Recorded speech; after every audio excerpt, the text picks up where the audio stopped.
Olímpia, bom dia. Bom dia, Eva. Hoje vamos falar de palavras, de sons da fala e de leitura e escrita.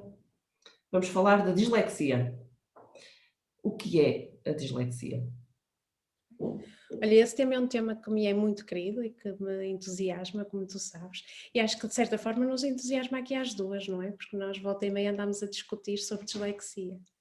Discutir, Então vamos, discutir às vezes é uma boa palavra, a gente já teve conversas animadas sobre a dislexia. É um tema complexo, sim. exatamente.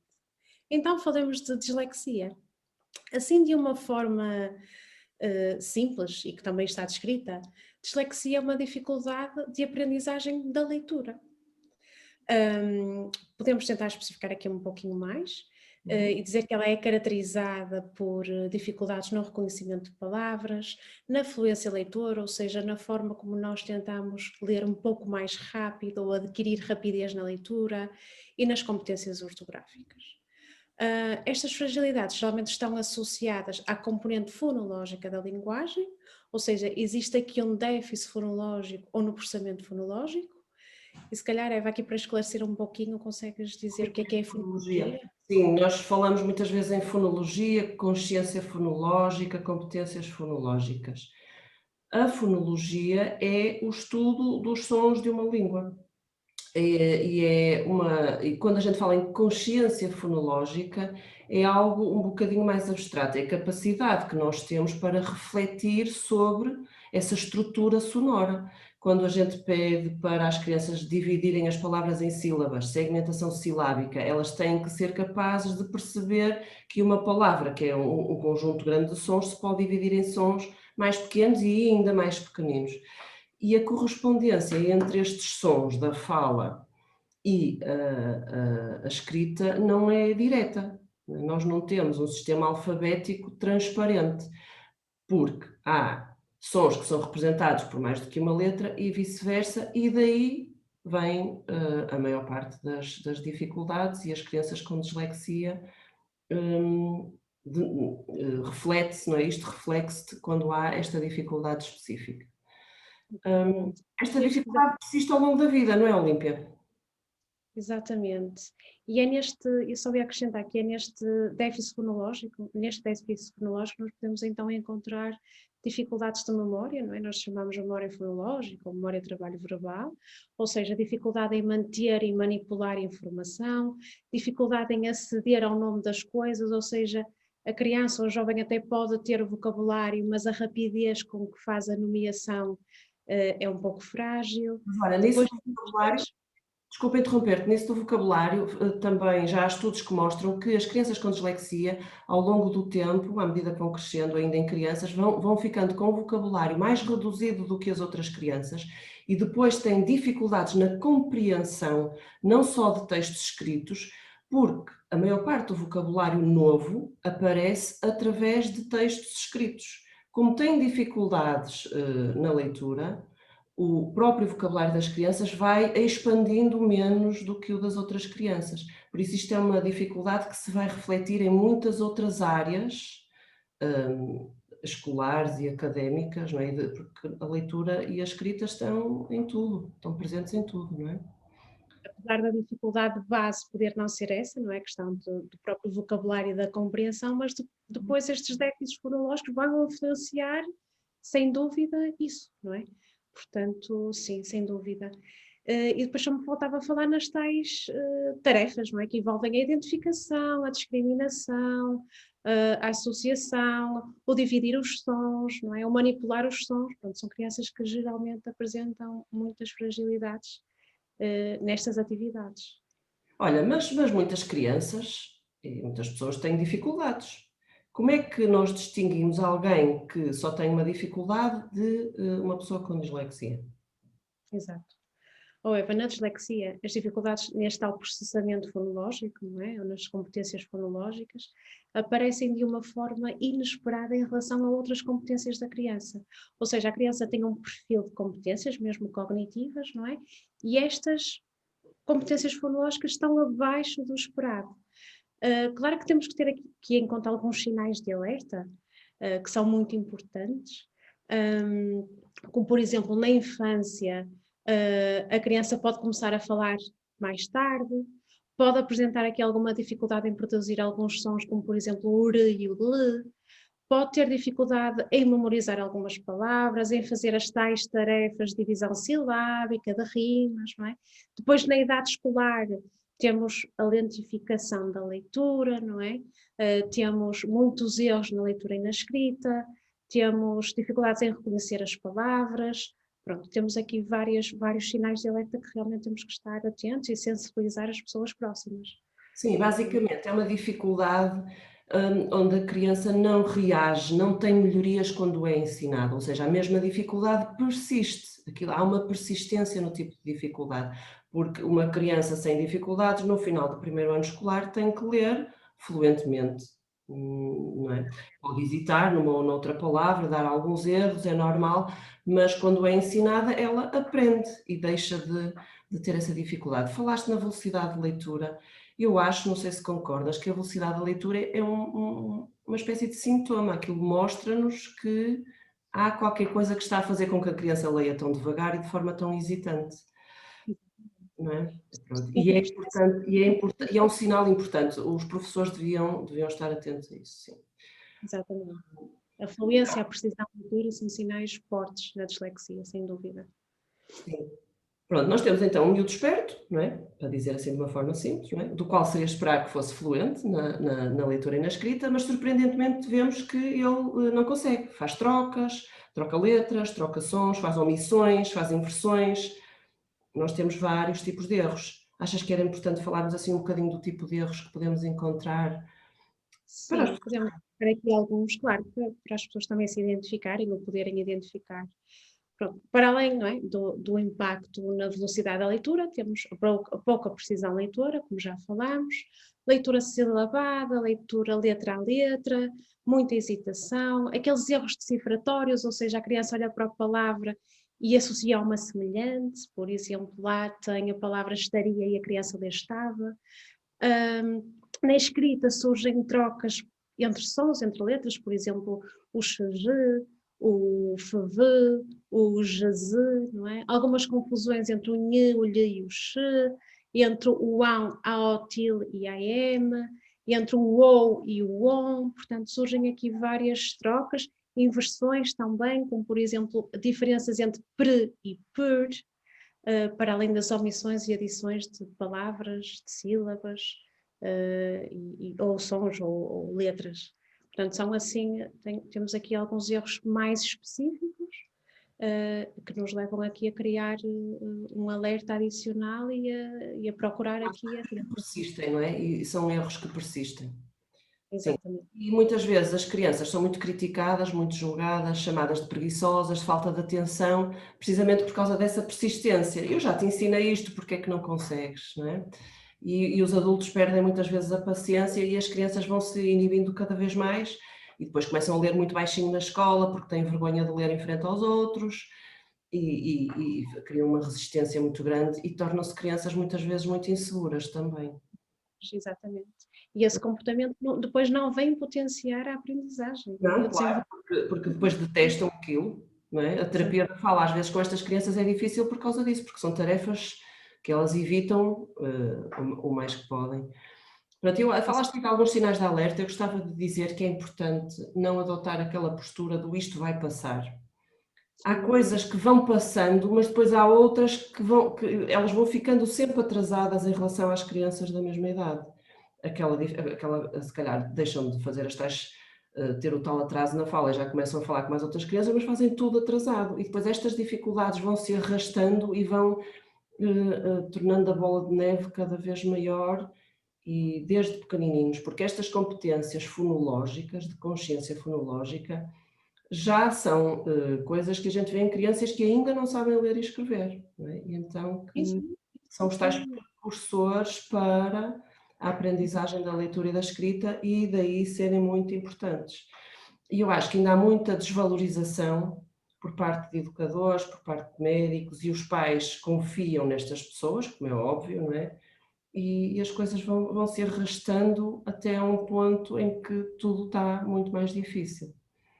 sim.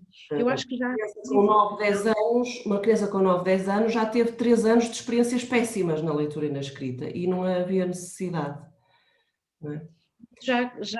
não é, já fez aqui uma representação da leitura e da escrita e mesmo daquilo que é, porque a própria criança é, não é? Da E autodescoberta daquilo que pode, não é? fez ela própria. Exatamente, e quanto mais tarde, mais difícil é contornar estas questões emocionais, não é? E as fragilidades ficam mais sólidas, portanto é mais difícil, não é? Depois contrariar aqui o sistema. Sim. Exatamente.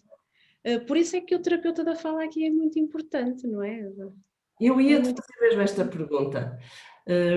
Então, os pais e educadores têm que ter atenção a estas crianças antes de entrarem na escola. Então, qual é o papel de um terapeuta da fala? Em que é que nós somos diferentes dos professores? Os professores ensinam a ler e a escrever. Como é que nós entramos aqui neste esquema? claro. Portanto, o terapeuta da fala é especialista nas áreas linguísticas, não é? Portanto, na dislexia, áreas linguísticas orais e escritas. Portanto, e na dislexia há precisamente um déficit principal numa das áreas, não é? Que é a fonologia, como nós falamos. E não só, não é? Porque, como dissemos, esta dificuldade na fonologia depois também pode envolver dificuldades noutras competências e noutras componentes da linguagem. Então, o terapeuta da fala irá auxiliar a melhorar estas representações fonológicas e a potenciar uma melhor associação dos sons às letras, portanto, assim como compreender melhor este sistema, não é? Este sistema de associação, não é? Este sistema fonológico, este perfil linguístico da criança. É muito importante a intervenção precoce, muito, muito importante, por isso os sinais de alerta da infância devem ser claros e bem descritos. E acho que o terapeuta da fala também é crucial na avaliação e muitas vezes não é colocado na avaliação da dislexia, juntamente, claro, com outros profissionais, como o psicólogo, o neuropsicólogo, o neurologista, o terapeuta ocupacional, mas que, tendo em consideração a especificidade da problemática, a equipa deve ter um terapeuta da fala, sim. Sim, Não o só para terapeuta da intervenção, fala mas tem uma visão um bocadinho diferente dos professores em relação à linguagem. Nós estudamos a linguagem de uma forma mais abrangente e acho que somos um bom complemento quando há uma criança com dificuldades, porque uma criança sem dificuldades, independentemente do método que o professor adota para o ensino da leitura e da escrita, aprende a ler e a escrever. Eu acho que não há bons nem maus métodos, todos funcionam. Isto só não acontece quando há uma criança com dificuldades, aí temos que descobrir o que é que está a causar aquela dificuldade e tentar alterar a forma como ela está a aprender. E isto às vezes num contexto de uma sala de aula também é mais difícil, e a intervenção mais direta e de um profissional que estuda estas áreas da linguística, não é? De uma forma clínica, como nós, é fundamental. Sem isso as crianças não chegam lá. e também nos compete a nós, não é? A comunicação com os professores e auxiliar aqui, por exemplo, nas adaptações escolares, na priorização de alguns apoios, não é? Sim. Auxiliar a compreender melhor esta criança. E a E chamar. monitorizar a evolução da criança, não é? Sim, sim. Exatamente. Os professores estão com eles todos os dias, várias horas por dia, só eles conseguem ver como é que a criança está a evoluir e que necessidades é que vai tendo. Pronto, olha, eu por mim, assim, claro que a dislexia é um mundo complexo e que vai mudando. Também há muitas coisas aqui que vão mudando, em termos mesmo de investigação científica. Mas eu acho que isto é a mensagem principal que a gente pode passar em relação à dislexia e à importância de não deixar andar, não esperar que passe. E por mim acho que deixamos uma mensagem boa e muito clara. Não sei se tens alguma coisa mais a acrescentar. Sim, eu posso se calhar partilhar que muitas crianças que tenho, não é? E principalmente as que têm um diagnóstico mais tardio, aparecem com um sentimento grande de frustração e mesmo questões emocionais associadas. Mas também tenho outras crianças e muitos jovens em que vêm aqui, em que dizem que referem que a dislexia veio aqui proporcionar novas perspectivas, novas competências, não é? E também há um livro chamado O Dom da Dislexia, em que o autor refere aqui muitas coisas boas à volta deste tema, não é? E uma dessas coisas é a própria criatividade.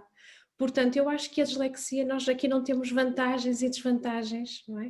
na dislexia nós temos apenas uma característica e eu acho que é isso que nós temos que passar. É uma característica que nos compete a nós tentarmos lidar o Mas melhor olha, possível e aceitar. agora vou dizer, porque depois também começa a haver um bocadinho um mito, assim um bocado como há em relação às crianças com autismo, que são todas sobredotadas, nem todas as crianças com dislexia são artísticas e muito criativas, não é? Também não vamos exigir nem esperar que sejam todas espetaculares noutras áreas, podem só ser crianças normais. Por isso também é um mito que às vezes acontece e às vezes as pessoas estão à espera que de uma criança com dislexia surja ali algo de extraordinário, o que nem sempre acontece. Por isso temos que Tem levar que isto, criar expectativas, não é? não Pronto, tem que criar ser demasiadas expectativas. exatamente, mas não tem que ser, não é? Grandes artistas, ou criativos, ou engenheiros, ou matemáticos, não. Temos Sim, crianças sim, sim, também a exatamente. interessam por outras áreas, linguísticas também, não há, portanto, exatamente. Eu costumo partilhar coisas pessoais. Eu nunca sei se isto está bem ou está mal, se eu devo fazer ou não, mesmo em termos de contexto clínico. Mas aqui estas conversas são mais informais. Então, o meu filho mais novo teve dificuldades de aprendizagem, de leitura e de escrita. E eu, logo no primeiro ano, achei que ele fazia ali alguns erros que não eram muito naturais. Não gostava tanto de ler, demorou mais tempo a aprender, e alguns erros persistiam e alguns erros eu achava que não deviam estar a acontecer, tipo trocar f com v. Hum, Falei com a professora e ela desvalorizou. Ela foi a mesma professora do meu filho mais velho, que eles têm 4 anos de diferença. E disse: "Não pode compará-lo com o seu filho mais velho, porque de facto o meu filho mais velho aprendeu a ler e a escrever de uma forma, excepcional. E ele mesmo pequenininho já lia livros com uma prosódia, espetacular e era o narrador das peças e ele adorava ler". Pronto, e então eu também não queria estar a contrariar a professora do meu filho, porque nós temos sempre aquele receio de estar ali, embora ela fosse uma pessoa espetacular. Eu gostava muito dela e acho que ela era uma excelente professora. E depois associou aquilo às dificuldades de visão, porque ele começou a usar óculos, outra coisa que também acontece, não é? Ele vê mal, e eu achava que aquilo não tinha nada a ver com o facto de ele ver mal, porque ele de facto é bastante cegueta. Hum, Trabalhei-o eu em casa de uma forma mais informal. Eu não costumo fazer isso, eu acho que santos da casa não fazem milagres e quando tenho alguém próximo encaminho, porque acho que isso não funciona, mas lá foi conseguindo. Ele ainda ficou com alguns erros, de vez em quando ainda dá alguns erros, mas dá muito poucos. Mas uma coisa que eu consegui e que tenho muito orgulho é que ele gosta de ler. O meu filho gosta de ler. Ele lê para a prima mais nova, quando ela não sabia ler, ele lia-lhe livros e ele gosta de ler. Ele deita-se na cama e lê livros. Claro que é como qualquer outra criança, quando pode ir jogar PlayStation, vai jogar PlayStation, mas gosta de ler. E isto acho que é a maior vitória que eu consegui. De vez em quando lá dá uns erros e a gente corrige-lhe os erros e pronto. Não é? Eu acho que falaste aqui de uma coisa muito gira e que pode dar aqui para um outro tema, que é o papel dos pais, não é? Aqui, não é? Como educadores, como potenciadores da leitura e da escrita, portanto, acho que temos aqui um tema que Como pode e ser falado como mais à olha, frente. uma coisa importante, eu vou inventar uma palavra, acho eu, como menos ralhadores. Sim, sem dúvida. Porque os pais, também põem muitas expectativas nas crianças, querem que elas tirem muito bons, e às vezes crianças com dificuldades de aprendizagem de leitura e de escrita tiram os tais muito bons, porque eu acho que na escola primária as notas são, na minha opinião, pouco importantes e são mais para motivar as crianças para continuar a aprender. Lá estão com os muito bons e depois ralham-lhes muito quando elas dão aqueles erros e falham nos ditados e nas cópias e lá no que eles têm que fazer. Menos ralhadores, e Eu tentar perceber que há ali qualquer coisa que não está bem. eu acredito ou quero acreditar que uma maior compreensão traz um menos ralhador. Sim, Portanto, vamos fazer com que isso nós estamos a aconteça tentar da nossa contribuir. parte. Certo, exatamente. E se alguém que tenha dislexia ou alguém que se identifica aqui com alguma coisa que nós tínhamos dito nas nossas conversas, nesta conversa, fale connosco, dê 2 dedos de conversa connosco, faça as suas partilhas e tente tirar aqui as suas dúvidas, porque na realidade nós falamos, mas há muita coisa ainda por falar sobre a dislexia, portanto seria um gosto se partilhassem connosco as vossas experiências, as vossas dúvidas, ou possíveis frustrações ou sucessos, portanto estamos aqui para ouvir, com todo o gosto. Exatamente. Deem 2 dedos de conversa connosco. E eu já tinha saudades de fazer um chá contigo, de Um tomar um brinde. chá contigo. Até à próxima. Um Até à beijinho. próxima. Beijinhos.